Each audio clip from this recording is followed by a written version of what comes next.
নরসিংদীতে দীর্ঘ 2 যুগের অধিক সময় ধরে ইসলামী শিক্ষা বিস্তারে আলোকবর্তিকা হয়ে অগ্রণী ভূমিকা পালন করে আসছে জামিয়া মুহাম্মাদিয়া ও এতিমখানা মাদ্রাসা। নরসিংদী প্রতিনিধি মনিরুজ্জামানের প্রতিবেদনে থাকছে বিস্তারিত।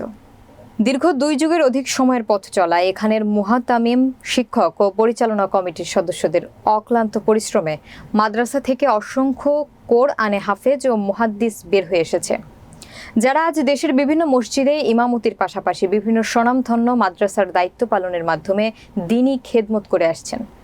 অত্র মাদ্রাসার কোরআনের পাখিদের গৌরবোজ্জ্বল ফলাফলের কারণে ইতোমধ্যেই জেলা জুড়ে মাদ্রাসাটি ব্যাপকভাবে প্রশংসিত হয়েছে।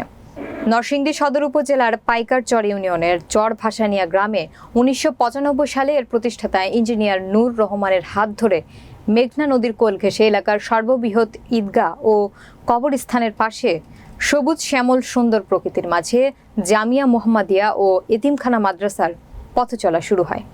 2015 সালে প্রতিষ্ঠাতার মৃত্যু হলে এলাকাবাসীর সহযোগিতায় তার ছেলেরা মাদ্রাসা পরিচালনার দায়িত্ব নেন। সেই থেকে সকলের সহযোগিতায় মাদ্রাসাটি এলাকার মধ্যে অনেক সুনামের সাথে চলে আসার পাশাপাশি জেলার শ্রেষ্ঠ কওমি প্রতিষ্ঠানে পরিণত হয়েছে। মাদ্রাসার প্রতিষ্ঠাতা প্রয়াত ইঞ্জিনিয়ার নূর রহমানের ছেলে ও মাদ্রাসার বর্তমান মোতাওয়াল্লি অধ্যাপক ডাক্তার ABM মাহবুবুর রহমান বলেন, একটি ভাঙাচুরা টিনের ঘর আর 55 জন ছাত্র নিয়ে মুফতি হাবিবুল্লাহ মাদ্রাসার মুহতামিম হিসেবে দায়িত্বভার গ্রহণ করেন। তার দূরদর্শী চিন্তাভাবনা ও কঠোর পরিশ্রমের ফলে 550 জমির উপর বর্তমানে 5টির অধিক টিন শেড বিল্ডিং সহ সুবিশাল ও আকর্ষণীয় মাদ্রাসা ক্যাম্পাস নির্মিত হয়েছে, যেখানে 39 জন শিক্ষকের তত্ত্বাবধানে 550 জন শিক্ষার্থী লেখাপড়া করে আসছে। ইতিমধ্যে মাদ্রাসাটি বিগত বছরে হেফজ প্রতিযোগিতায় সারা বাংলাদেশে দ্বিতীয় স্থান অধিকার করে প্রশংসিত হয়েছে।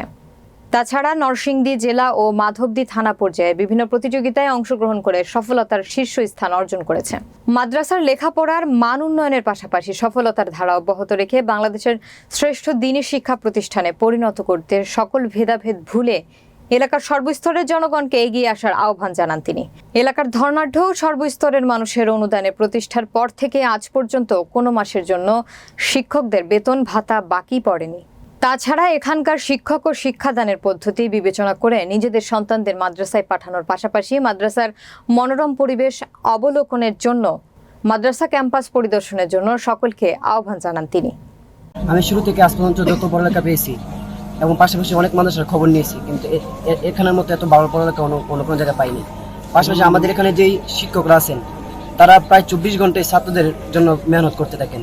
ছাত্র কীভাবে ভালো থাকতে পারে, একজন অসুস্থ হলে কীভাবে তার সুস্থতার দিক দেখা যায় সেই ব্যাপারে বুঝে সবসময় দেখেন। আমরা আগে অন্যান্য মাদ্রাসায় পড়ালেখা করছি, বাদ বাকি এখানে আসার পরে এখানের যে দৃশ্য বা এখানের হুজুরদের যে উপস্থাপনা, পড়ানোর ভঙ্গি, তারপরে মাদ্রাসার যে আপনার রুলসগুলো আছে, আলহামদুলিল্লাহ অন্যান্য মাদ্রাসার তুলনায় আমাদের মাদ্রাসা অনেকটা আগে আছে। আমাদের এই মাদ্রাসার শিক্ষা ব্যবস্থা অনেক ভালো।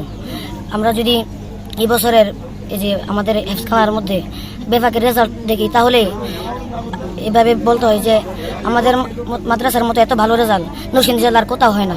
যেরকম এই বছর আমাদের হেফজখানার মধ্যে 2 জন সারা বাংলাদেশের মধ্যে প্রথম স্থান অধিকার করছে আর একজন দ্বিতীয় স্থান অধিকার করছে।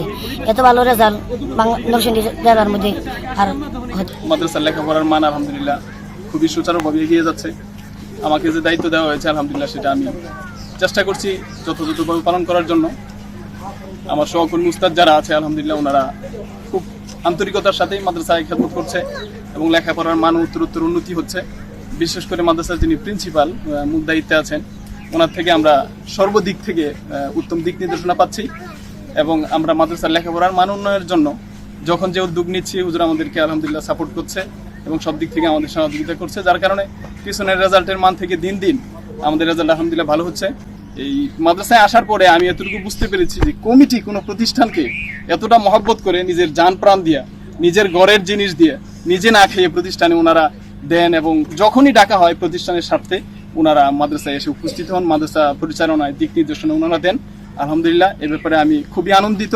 আমি এখানে খেদমত করতে পেরেও আনন্দিত, আমার কমিটি বৃন্দকেও আমি পেয়ে আনন্দিত। তাদের জন্য দোয়া করি আল্লাহ তাআলা তাদেরকে যেন নেক হায়াত দান করে। আমাদের হাফেজ মাওলানা জুনাইদ আহমদ, আমি হেফজ বিভাগের দায়িত্বে আছি। আমি প্রায় ওখানে 6 বছর রানিং খেদমতের। তো আলহামদুলিল্লাহ আমি আসার পর থেকে এখানে আমাদের হযরত মুহতামিম সাহেবের তত্ত্বাবধান দেখি অত্যন্ত সুষ্ঠু সাথে খেদমত করে যাচ্ছি। আলহামদুলিল্লাহ আমাদের ওখানে পড়ালেখার মান আলহামদুলিল্লাহ ইতিমধ্যেই সারা বাংলাদেশের প্রায় শীর্ষস্থানীয় পর্যায়ে চলে যাচ্ছে। ব্যক্তি স্বার্থ সকল ভেদাভেদ ভুলে কোরআন হাদিসের অমৃত সুধা দেশব্যাপী ছড়িয়ে দিতে মাদ্রাসাটি রক্ষায় সকলে এগিয়ে আসবে, এমনটাই প্রত্যাশা এলাকাবাসীর।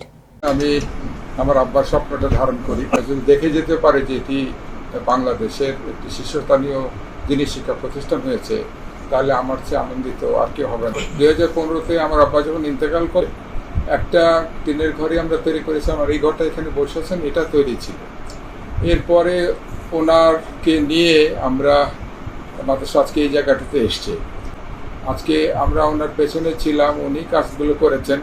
আসলে আমার নিজেরও একটা সময় সন্দেহ ছিল যে আমরা কি এটা চালাতে পারবো কিনা, কিন্তু আজকে এই জায়গাটাতে আসার পেছনে ওনার অবদান অনস্বীকার্য। আমাদের দুটো ছেলে পুরো বাংলাদেশে হাদিস বিভাগে প্রথম স্থান অধিকার করেছে, এটা আরও উন্নতি হোক, এ ব্যাপারে আমি এলাকাবাসীর সাহায্য চাই। হাবিবুল্লাহ রহমান আজকে 15 বছর যাবত এখানে আছে। তানি আসার পরে আল্লাহর মতে তার এরম ভাবে পুরা পাইকারসর ইউনিয়ন মানে 2,500 নরসিংদী সব জানার সাথে কিছু কিছু লোকে বলে যে এইখানে নাকি নরসিংদীর ছাত্র নাই। এখন নরসিংদীর ছাত্র 260 জন লোক আছে এখন নরসিংদীর। আর এই নরসিংদীর 260 জন লোক আছে বিভিন্ন চুয়াডাঙ্গা বিভিন্ন জায়গার থেকে, আরো কিছু লোক আছে। এইভাবে এখন 500 ছাত্র রূপে আল্লাহর মতে আছে। এই মাদ্রাসার ছাত্র সংখ্যা বর্তমানে 500-এর উপরে। আমাদের এই মাদ্রাসা থেকে এই বছর হেফজ বিভাগ থেকে 2 জন সারা বাংলাদেশের মধ্যে নির্বাচিত হয়েছে, 1 নম্বর হয়েছে। আর এই জিনিসটা অব্যাহত যাতে থাকে, প্রতি বছরই হয়তো আমাদের এই মাদ্রাসা থেকে এরকম সারা বাংলাদেশের যেমন হয়তো 1 নম্বর স্থানে যাইতে পারে।